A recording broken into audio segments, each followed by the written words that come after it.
बाबा जी की प्यारी सास संगत जी राधा स्वामी जी।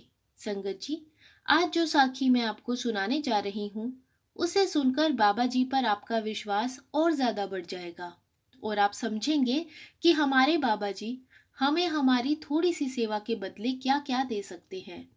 यह साखी सुनने के बाद सेवा की तरफ हमारा और अच्छे से ध्यान लग पाएगा। संगत से मेरी विनती है कि वीडियो को पूरा सुने और कमेंट बॉक्स में राधा स्वामी जी जरूर लिखें। संगत जी, यह साखी चंडीगढ़ में रहने वाले एक परिवार के बारे में है। यह परिवार काफी हाई प्रोफाइल परिवार था। पैसे की किसी तरह की कोई कमी नहीं थी और इस परिवार में कोई भी सत्संगी नहीं था और बाकी पूजा पाठ की तरफ भी इन लोगों का कोई खास ध्यान नहीं था। पैसा बहुत था और हर रोज कहीं ना कहीं पार्टी में जाया करते थे। इनकी दो बेटियां थी जो कि अब शादी के लायक हो चुकी थी। उनमें से बड़ी बेटी काफी संभली हुई थी। वह आध्यात्मिक किताबें पढ़ना पसंद करती थी और अपनी छोटी बहन की तरह उसे किसी तरह की पार्टी में जाना भी पसंद नहीं था। दोनों बहनों का स्वभाव एक दूसरे से बिल्कुल उलट था। बड़ी बहन को हमेशा अपने अंदर कुछ खालीपन सा महसूस हुआ करता था। वह परमार्थ के रास्ते पर चलना चाहती थी, लेकिन उसे गुरु की शरण नहीं मिली हुई थी। वह अधिकतर शांत रहती और योग करते वक्त ध्यान में बैठने की कोशिश भी किया करती थी। संगत जी, दुनिया में बहुत लोग हैं, लेकिन जिन्हें भी सदगुरु ने अपनी तरफ खींचा है वह बहुत किस्मत वाले हैं। और सदगुरु ने तो अगर किसी को अपनी तरफ खींचना हो तो सात समुंदर पार से भी खींच लेता है। और यह बहन तो हमारे हिंदुस्तान में ही थी। वक्त बीता और इस परिवार ने दोनों बेटियों की शादी कर दी। बड़ी बेटी की शादी एक सत्संगी परिवार में हुई और छोटी बेटी की शादी उसकी पसंद के ही परिवार में हुई।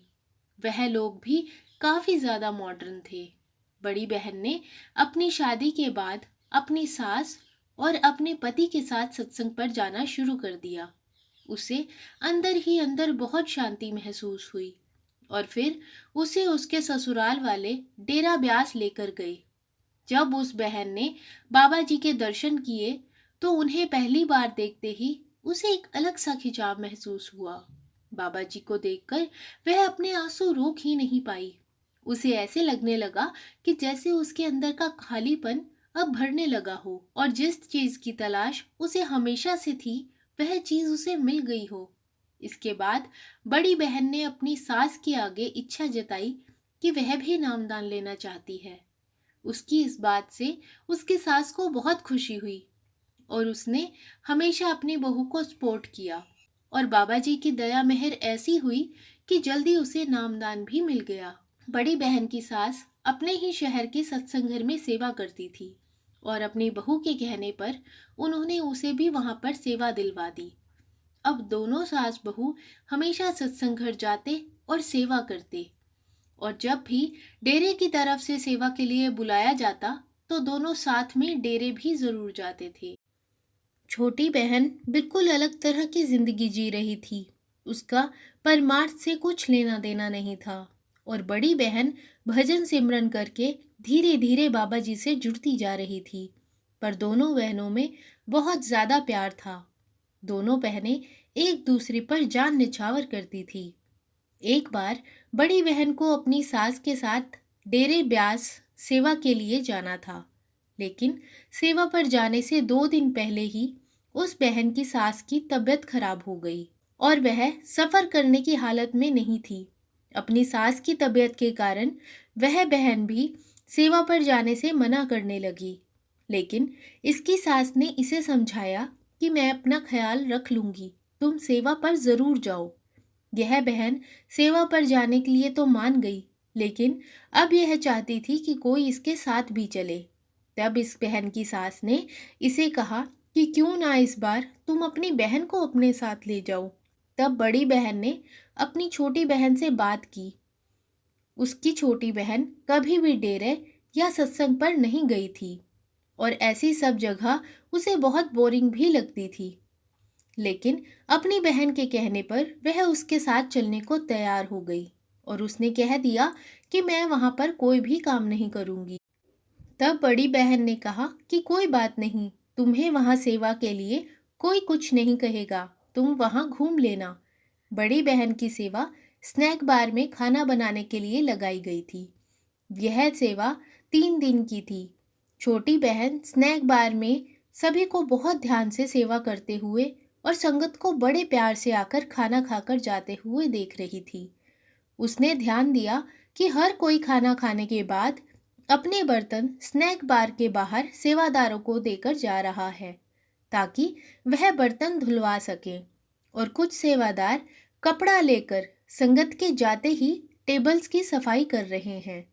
वहां की साफ सफाई और इतने प्यार से सेवा करते देख उसे बहुत अच्छा लग रहा था। लेकिन क्योंकि उसने ऐसा माहौल पहली बार देखा था और वह एक अलग माहौल से आई थी, इसलिए वह सेवा करने में झिझक रही थी। लेकिन फिर उसने देखा कि संगत में से कोई अपने जूठे बर्तन वही मेज पर छोड़कर चला गया है। तब उस छोटी बहन ने वह जूठे बर्तन उठाकर बाहर सेवादारों को दे दिए, और इसके बाद वह अगले 2 दिन डेरे में या तो सिर्फ सोई या फिर घूमी। 3 दिन के बाद जब यह दोनों बहनें वापस आ गए, तब एक बार यह छोटी बहन किसी पार्टी से देर रात अपने घर आ रही थी और इसकी कार को किसी ट्रक वाले ने जोरदार टक्कर मारी। ड्राइविंग सीट पर बिना सीट बेल्ट के यह बहन बैठी थी और टक्कर लगने के बाद अपने आगे वाले शीशे को तोड़ते हुए यह बहन बाहर आ गई। अचानक ही कुछ लोग इकट्ठा हो गए और कहने लगे कि जैसी इसकी हालत है शायद यह नहीं बचेगी। एम्बुलेंस को बुलाया गया और इस बहन को अस्पताल पहुंचाया गया। उसकी बड़ी बहन, ससुराल वाले और मायके वाले भी वहां पर पहुंच गए थे। डॉक्टर ने सबको पहले ही बता दिया था कि इनका बहुत खून बह चुका है और बचाना मुश्किल लग रहा है। डॉक्टर अपनी तरफ से पूरी कोशिश कर रहे थे, लेकिन एक वक्त के बाद इस बहन की धड़कन बिल्कुल रुक गई और डॉक्टर बाहर जाकर इसके परिवार वालों को जवाब देने ही वाले थे कि अचानक इस बहन ने वापस से सांसें लेना शुरू कर दिया।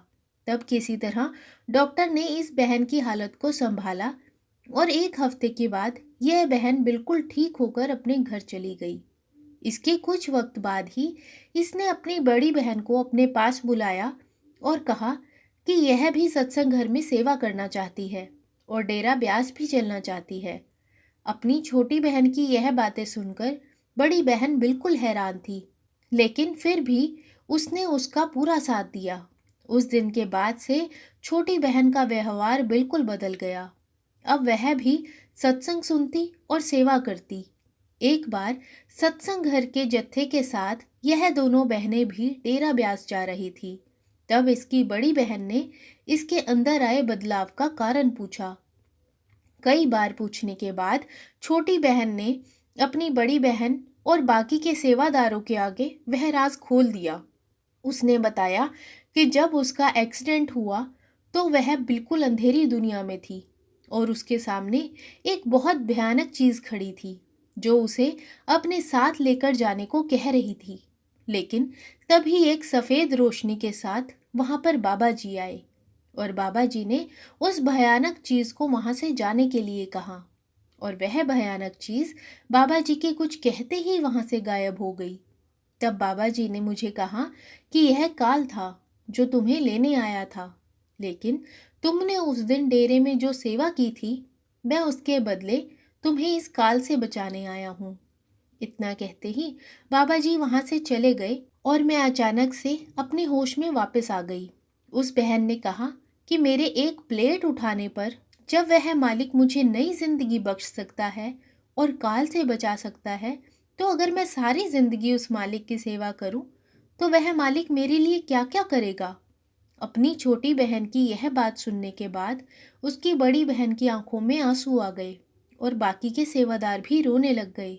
संगत जी, हमारी छोटी छोटी सेवा भी उस सतगुरु के घर में एक बहुत बड़ी चीज है। वह मालिक जब हमें काल से बचा सकता है, तो आप खुद सोचिए कि फिर क्या वह सतगुरु हमें मुक्ति नहीं दे सकता होगा। संगत जी, जब बाबा जी ने किसी को अपनी तरफ करना होता है, तो उस पर इसी तरह कृपा करते हैं और वह खुद ही बाबा जी की तरफ खिंचा चला आता है। हम सब इस दुनिया के शहंशाह की औलाद हैं और हमारे उस शहंशाह ने हमें सिर्फ और सिर्फ एक काम बताया है और वह है भजन सिमरन। अगर हम पूरी लगन के साथ बाहरी सेवा और अंदर की सेवा कर लेंगे तो वह मालिक हमारी संभाल ज़रूर करेगा। साथ संगत जी, आज की साखी आपको कैसी लगी कमेंट बॉक्स में ज़रूर बताइएगा। वीडियो को लाइक, शेयर और चैनल को सब्सक्राइब ज़रूर कीजिएगा। राधा स्वामी जी।